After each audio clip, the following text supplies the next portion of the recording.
억제할 수는 있겠죠. 근데 그 꼬집는 것만으로 그 튼살을 예방하기는 어렵고요. 네. 오히려 또 너무 많이 꼬집으면 튼살이 생길 수도 있죠. 그래서 생활 습관인 것 같아요. 그러니까 그만큼 튼살에 대해서 우리 주부님이 굉장히 관심을 많이 가지고 있는 것 같아요. 아까 얘기했듯이 어떤 팩을 한다거나 해서 보습 역할도 해주고 이런 것들이 다 좋게 만드는 것 같습니다. 검은 깨를 먹으면 물론 깨가 이제 뭐 유분이 좀 있으니까 네. 피부가 윤기가 난다고는 해요. 네. 그런데 그래서 튼살에 좋을까요? 이제 검은 거에는 그 피부에 좋은 게 굉장히 많죠. 네. 그 불포화 지방산 중에 리놀산이라는 게 있어요. 근데 그게 피부에 그 장벽이라는 게 있는데 거기에서 보습 역할을 굉장히 많이 하죠. 그래서 피부를 좀 촉촉하게 만들어주고요. 또 단백 성분이 많으니까 콜라겐 형성하는 데도 굉장히 도움을 주고 또 비타민 E, 뭐 이런 안토시아닌 뭐 이런 것들이 있어서 이게 다 항산화 물질인데 그 노화를 방지해줘요. 산화 물질이 생기면 피부가 노화가 되고 쭈글쭈글해지고 이러는데 이걸 방지해주기 때문에 검은깨가 예. 굉장히 피부에 좋은 걸로 되어 있습니다. 예. 그렇군요. 아니, 근데 우리 주부님 둘째 아이를 낳고 사이즈가 한 77 사이즈까지 갈 정도로 살이 찌셨다가 빼셨다고 했는데 아니, 그거 어떻게 빼셨어요? 둘째 아이 낳고 나니까 몸무게가 74kg까지 늘더라고요. 74kg면요? 예. 70 사이즈도 못 입었어요. 우와. 예. 저하고 옷 같이 입으셨으면 될 것 같았었는데. 뭐 근데 지금 워낙 키가 크세요. 네, 키도 예. 크시고요. 예, 키가 크시기 때문에. 네. 그래서 외출도 안 하게 되고 그렇게 그렇죠. 있다가 안 되겠다 싶어가지고 학교 운동장에서 예. 아이들 유모차 예, 예. 끌고서는 걸었어요. 낮에는 무작정. 그리고 밤에 되면 남편이 돌아오잖아요. 그래서 네. 애들 재우고 밤에 나가서 빠르게 걷기 1시간 이상 했더니 살이 빠지더라고요. 계속 걸으신 거예요? 네. 네. 근데 아이를 가졌을 때하고 갖기 전하고 몇 킬로 정도 늘으셨어요? 그러니까 결혼 직전에서 한 30kg 이상. 30kg? 거기서 딱 아이 몸무게만 싹 빠지고요. 맞아요. 예. 애를 낳으면요. 애가 3킬로면요. 딱 3킬로만 빠지잖아요.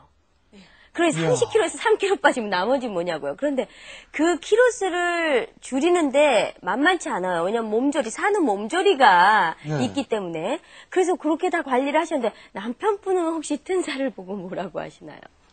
처음에는 그냥 이제 자기하고 살 거니까 그냥 뭘 관리를 하냐 그랬는데 제가 살을 빼고 하니까 눈에 보이잖아요. 외적으로 변화지는 모습이. 네.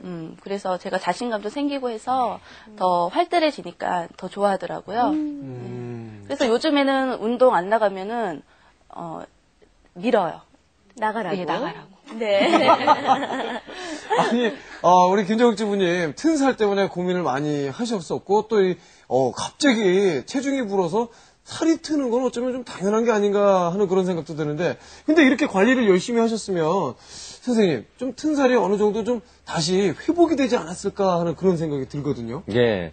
이 튼살 사실 굉장히 그 골치 아프다고 생각하시는 분이 상당히 많아요. 예, 예. 몸에 있는 거는 아는데 이걸 어떻게 예방하는지를 모르죠. 사실 예방만 잘해도 괜히 돈 들이면서 치료를 안 하셔도 되거든요. 물론 이제 인위적으로 되는 거 할 수 없지만 그래서 예방을 좀 잘하셨으면 좋겠는데 그래서 이 튼살에 대해서 좀 알기 쉽게 만든 차트가 있습니다. 제가 그 차트를 보면서 설명을 드릴게요. 네, 차트가 여기 준비가 되어 있습니다. 튼살에 대한 오해와 진실. 먼저 첫 번째는요. 하얗게 튼살은 100% 회복을 할 수 없다. 굉장히 궁금하시죠? 자, 결과는 아쉽지만 그렇다고 합니다. 맞습니다. 예. 이게 그 튼살이 오래 지속이 되면 네. 그다음에 이게 허옇게 되죠. 맨 처음에 뻘갰다. 근데 뻘갰을 때는 좀 치료가 가능한데 이렇게 트고 나면 그 치료가 안 돼요. 그래서 예방이 굉장히 중요한 거죠. 그러니까 치료가 되더라도 어느 정도 호전 정도 되는 거기 때문에 생기기 전에 예방하고 철저히 관리하는 게 상당히 중요합니다. 예방이 중요한 거군요. 자, 두 번째, 체중이 급격히 증가할 때만 살이 튼다. 그렇죠. 갑자기 체중이 늘거나 그럴 것 갑자기 같아요. 성장기에. 어디? 잠깐만. 아니네요. 이거 갑자기 이렇게 살찌고 그럴 때 트는 게 아닌가요? 예, 물론 이제 그 체중이 늘면 틀 수도 있지만 그것 때만 트는 게 아니죠. 보통 이제 호르몬 변화에 의해서 살이 많이 트는데 이거 말고도 뭐 키가 큰다거나 또 어떤 뭐 당뇨병이나 우리 몸에 그 호르몬 분비 이상이 있을 때도 트기 때문에 급격히 증가할 때만 살이 트는 건 아니죠. 살이 찔 때 아플 수 있다.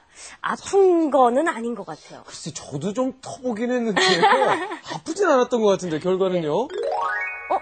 아플 수도 있네요? 예, 아플 수 있어요. 예. 보통, 아픈 거보다는 가려움증이 많죠. 맨 처음에 틀라고 그럴 때 뻘개지면서 굉장히 가려워요. 근데 어떤 분은 갑자기 트는 경우는 그 부분이 아프다고 그래요. 또 만져서 아프다는 분도 있고, 물론 그냥 지나가는 사람이 있지만 그런 경우는 아주 완만하게 트는 경우에 그렇거든요. 그래서 틀 때도 아플 수가 있습니다. 증상이 있죠. 하긴 뭐, 맨살이 트는데 안 아프면 이상하겠죠. 자, 튼살 크림은 꼭 샤워 후에 발라야 한다. 견미리 씨, 이거 어떻게 생각하세요? 저는 시간이 지나고 나니까 어머나 이러면 저도 텄다는 건가?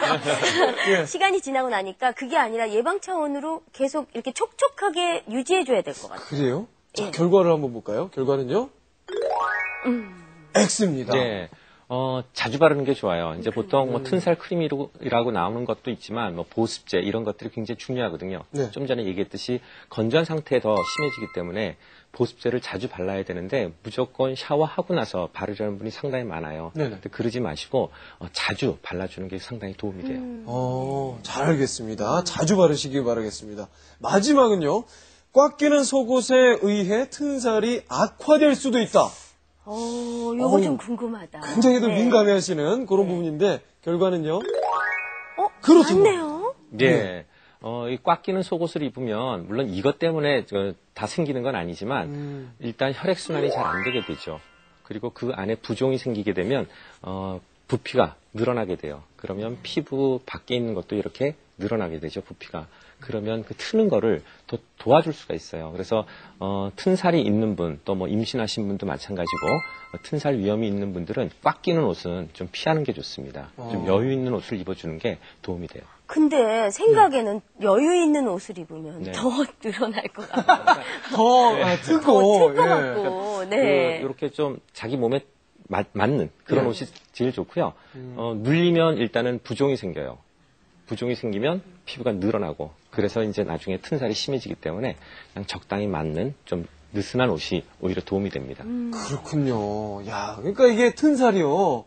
저는 진짜 몰랐어요. 이게 예방만으로도 충분히 그 튼살의 그 부피를 최소한 시킬 수 있었다라는 거, 이거 전 몰랐거든요. 맞아요. 그런데 너무 고민하지 마세요. 이미 텄다 해도 우리 살림의 여왕님처럼 꾸준히 관리를 하시면 그래도 그냥 방치해 두는 것보다는 정말 훨씬 좋아질 텐데 그렇다면 여왕님께서는 뭐 튼 부위에 따라서 관리를 달리 하시나요? 예. 저는 몸의 튼살의 진행을 색깔을 보고 판단을 하거든요. 예. 그래서 예를 들어 튼살이 붉은색을 띌 경우에는 초기예요. 그래서 그때는 더 신경을 써서 관리를 해야 하고요. 튼살의 색이 흰색이 됐을 때는 색깔이 눈에 띄지 않게 자외선 차단제를 꼭 발라주고 외출을 합니다. 야, 대단하십니다. 자외선 차단제를 그 튼살 부위에 발라요? 예. 타면 더 눈에 띄나요?